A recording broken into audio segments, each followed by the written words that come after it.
Oh, whoa!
Okay, I hope by like watching those clips, it's a little bit clearer to see the points that I'm getting at here.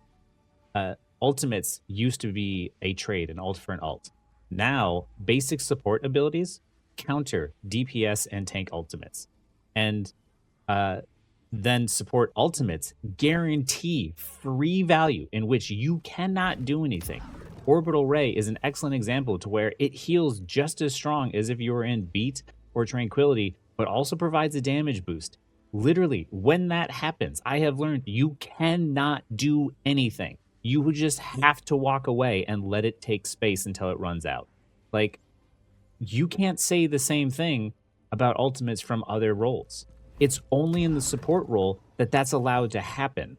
So, you know, you're watching as like you're trying to play tank and you knife people and you see someone out of position 3 times. And in one single fight, a life weaver is allowed to life grip a person 2 times and stop you from actually securing kills, despite the fact that these people have routinely stepped out of position and you can no longer punish those mistakes.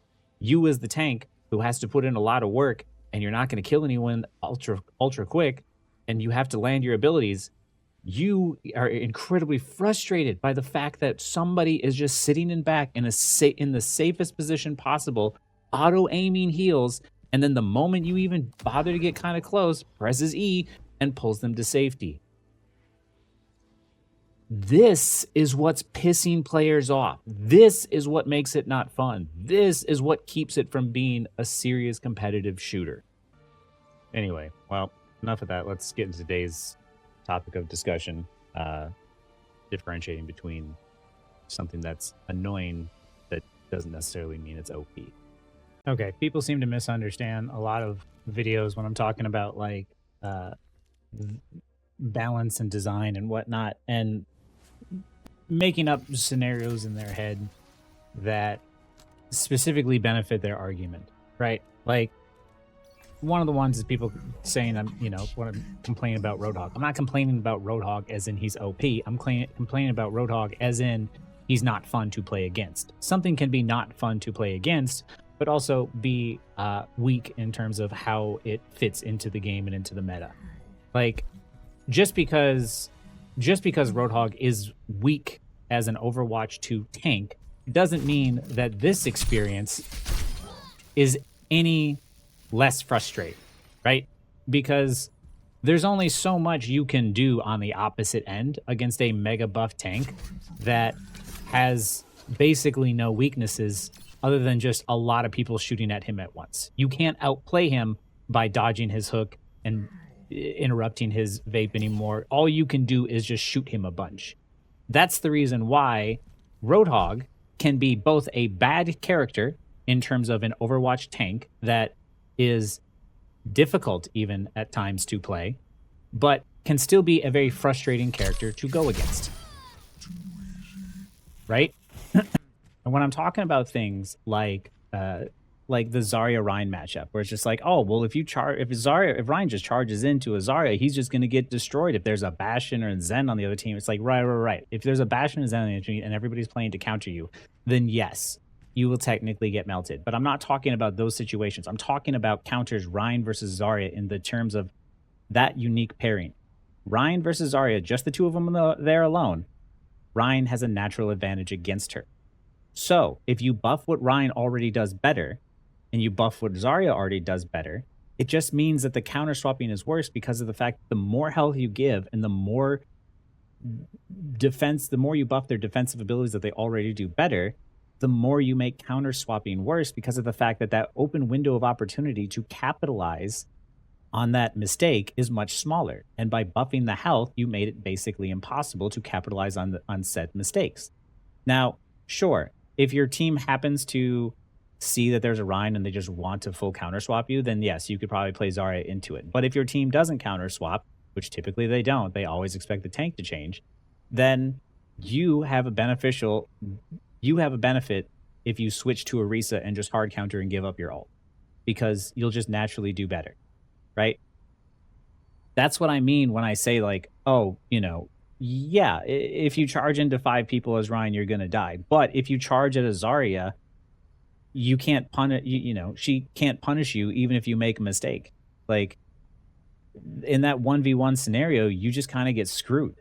And so instead of sitting there trying to mess with breaking the shield and pushing Ryan back through pressure, you're just like, I might as well just swap. And that's the problem of Overwatch too. Like when it comes to design and balance, you can't bring up like, oh, well, there's this one niche instance in the game where it kind of works out. So that must be disproving like what you're saying. Like, no, you can't bring up a niche example where it's completely anecdotal and it's so rare that it happens in less than 1% of games and say like, oh, well, see, there are skilled expression. There is ways to counter these things. It's like, no, you're literally proving my point by saying that like, oh, you need a perfect scenario in order to make it work. Like I'm talking about making sure that tanks work no matter what you want to play. And even when you play into your counter, you can still outplay your counter. It is a soft counter and not a hard counter. But the greater health and that you give to tanks, the more you make counter swapping more valuable. I would much rather see them experiment with lowering the health of tanks massively and giving them abilities which allow them to play in more interesting ways. Because at least then, if they fuck up their abilities, you can kill them. Because right now, if a tank fucks up their abilities, it doesn't fucking matter. And you can still get one shot by some of them. So, it's a hero-based shooter. Like, make the game about how you use your hero's abilities and not just, rock'em sock'em robots like bashing your way through choke points. The same is true for this motherfucker.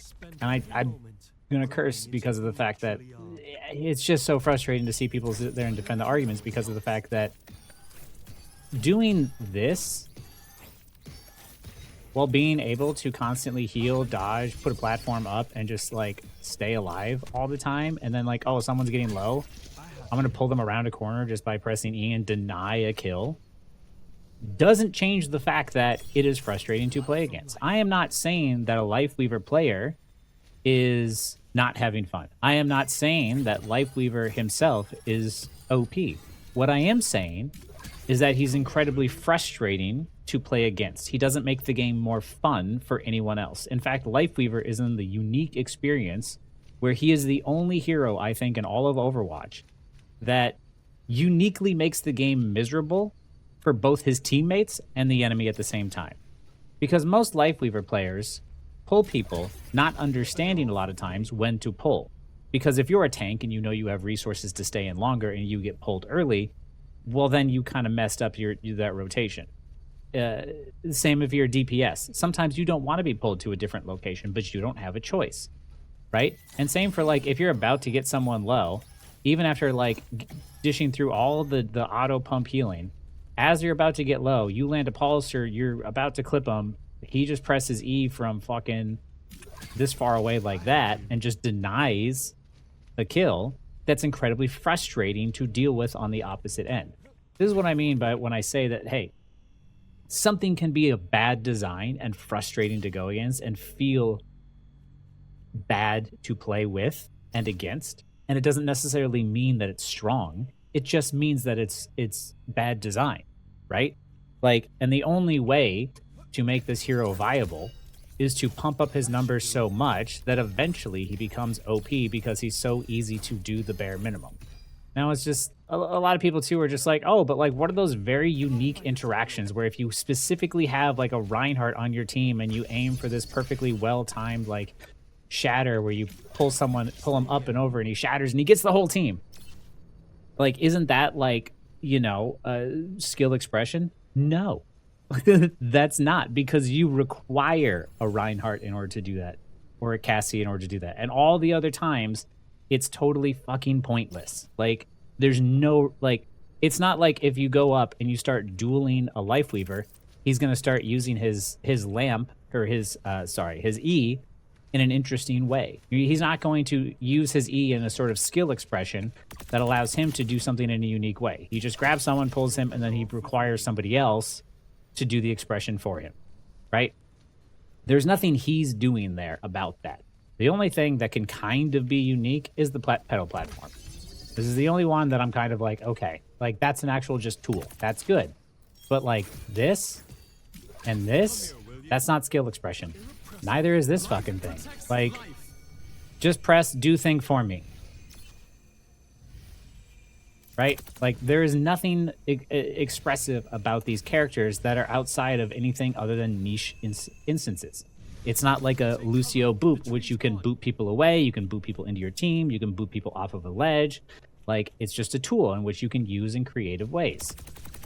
Characters that have little skill expression means that their kits have to be balanced in an even more difficult way because there's no margin of error, there's no way to use it in creative ways. It's very one-dimensional, and it's very frustrating to go against.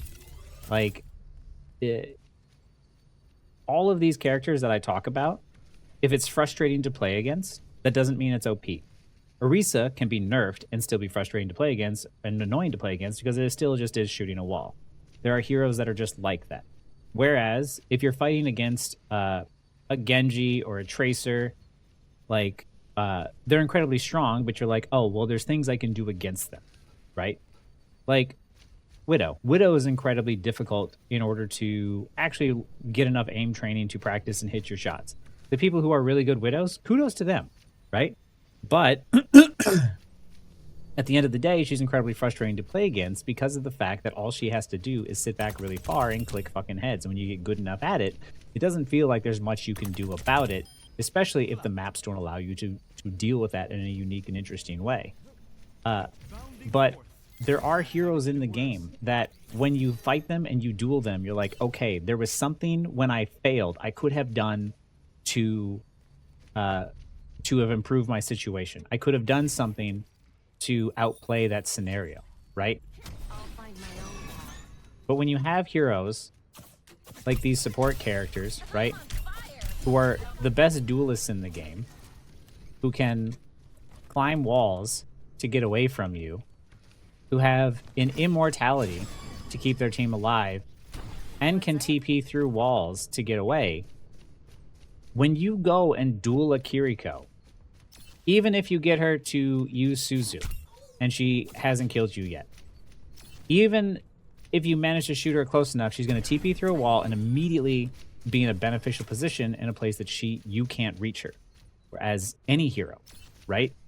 So in a situation like that, it's frustrating to play against, and it's frustrating for everyone else because you're sitting there wondering, the person who was fighting the Kiriko, I took all the risks. She took none. But she was able to get out scot-free as if none of it mattered. And by the time that I could re-engage and fight the team again, she has already got her cooldowns back. So in that scenario, like let's say, for me, it's Tracer playing against a Kiriko. Let's say I take a duel with her, and I fight her, and I get her to use Suzu, and she TPs back to her team.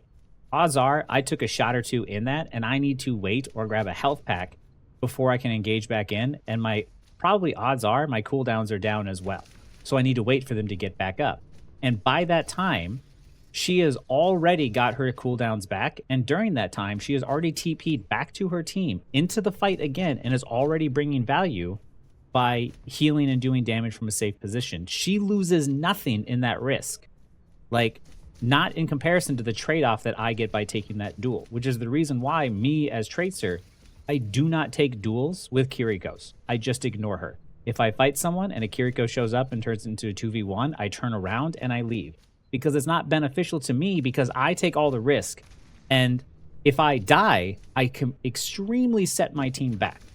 And even if, best case scenario, typically, I get her to use her cooldowns, I'm out of the fight and she's passively in it. But I can't really engage. And as Tracer with no cooldowns, you're much less of a threat than a Kiriko without cooldowns. Because you, as Kiriko, can still do damage from far away. You can still heal from a safe distance without even needing to do anything. Like, and your ultimate is free value. And for the supports that sit there and say, oh, all you have to do is bait Suzu. All you have to do is bait Suzu. No, your defensive ability that you only have to use reactively should not be as valuable as my difficult and harder to aim proactive ability that I need to use skill and skill expression in order to make a play. And all you need to do is react and press E at the ground in order to deny. That is not a fair trade-off. And trying to force a Suzu means that me being proactive about my skill expression and trying to make a play is as good as yours who just gets to sit back, wait as long as humanly possible, and just once someone gets low, then you press E and now I'm allowed to make a play. No. When I'm at the front lines or I'm flanking or I'm doing something where I'm taking a risk in which I will die and cause a huge problem and a loss for my team, like, I should be rewarded for my ability to make a play. I shouldn't be denied by some character that gets to sit all the way at the back and press E at the ground. That's not what feels fair. And if you don't like that, I'm sorry, but all the other roles in the game have to take risks. All the other roles in the game have to take a lot of fire. These immortality abilities, you shouldn't have to bait 2 immortality abilities before it feels like you can use your abilities. We're in a hero-based shooter. We want to use our abilities. And there's a few heroes in the game that literally just by one press of a button deny your abilities. That's not fun for the rest of us. Like, I don't care if you enjoy playing Kiriko, BAP, or Lifeweaver. I'm not saying you're not having fun, but I am saying you're making the rest of us fucking miserable. So enough with this, oh, just bait Suzu, just bait Lamp. No, basic abilities shouldn't counter ultimates when all you have to do is aim at an AoE at the ground. That should not be allowed. Full stop. This is what I mean when I say something can be underpowered and it can be frustrating to play against. Something can be overpowered and it can be frustrating to play against. The problem that Overwatch 2 has is a lot of the characters only feel good from the one perspective. And that is what the problem is. Like, it's always designed from being like, I want to give players all the control in the world. But the problem is, when you give players all the control in the world, some have more than others, and they take no risks, but they get all the reward. And me making videos is my way of trying to differentiate myself from other creators by saying, whatever the solution is, whether you're a 5v5er or a 6v6er, or a support main, or DPS main, or tank main, we have to admit that there are problems in the game, which is tank isn't fun, we don't have enough people queuing tank, support immortality abilities are incredibly frustrating for everyone else other than the supports, and I always know who the support players are chiming off in the comments, because you all are very quick to attack, like, and make very irrational arguments by saying, like, oh, well, what about flankers? What about these one cheese picks or this very niche situation in which it doesn't feel good to play support? It's just like, yeah, if a perfect team comp happens to be perfectly synergized and happens to be all together or something, then yeah, of course you're gonna have a bad game. But in general, it is, I do not count this as difficult, and I'm sorry. But you take no risks as supports, and you have the strongest abilities and the strongest ultimates in the game, and you can do damage. Like, the frustration that a lot of Overwatch 2 has is all because of the fact that there's this unequal balance in terms of where the power is located and how much control is in one player's hands versus another, and how much work you have to put in order to get value out of some heroes versus others, right? And we have to talk about the elephant in the room. But every time there's even like the slightest change to supports, it seems like the world is ending. When like the last patch that I saw, they're like, oh, the health change to Kiriko was too strong, so we're lowering all her cooldowns by a second. Which I'm sitting there going, what do you mean? Like, the problem with Kiriko has always been the fact that all of her cooldowns are so short. There are so many times she gets 2 Suzus in a fight, and a Suzu is a huge kill denying ability.